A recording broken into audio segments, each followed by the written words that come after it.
Mais tout d'abord, l'incompréhension d'une maman des âmes claires à Rémy-Montjoly. Ses deux fils ont été interpellés après le défilé carnavalesque du dimanche 24 janvier dans les rues du quartier.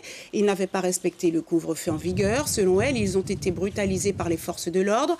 L'un d'eux a eu 5 jours d'interruption de travail et est toujours en arrêt maladie. Ses enfants sont sous contrôle judiciaire. Ce matin, elle était soutenue par l'association Trop Violence.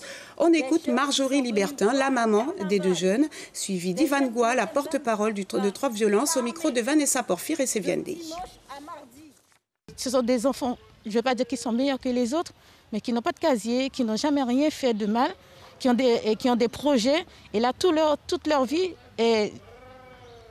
sera bousculée pour des choses qu'on leur a mis sur le dos, pour que les gendarmes puissent se couvrir, en fait, parce qu'ils n'ont rien fait. Et même au moment que le petit il était au sol avec 3 à 4 gendarmes sur lui, ils ont appuyé sur son cou avec le genou, donc il s'est retrouvé avec le visage et le front complètement abîmés.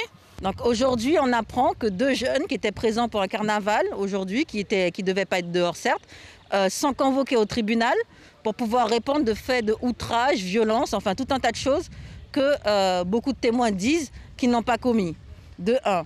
De 2, donc du coup, vu qu'on a par contre bien vu sur les vidéos le jeune se faire malmener, donc hier, une plainte a été déposée pour violence policière et diffamation, puisqu'ils disent qu'ils ont été frappés, alors que ce n'est pas vrai. Et pour la suite des actions, nous sommes aux côtés de la famille et de ces jeunes-là, parce qu'aujourd'hui, ça prend des proportions qui vont trop loin.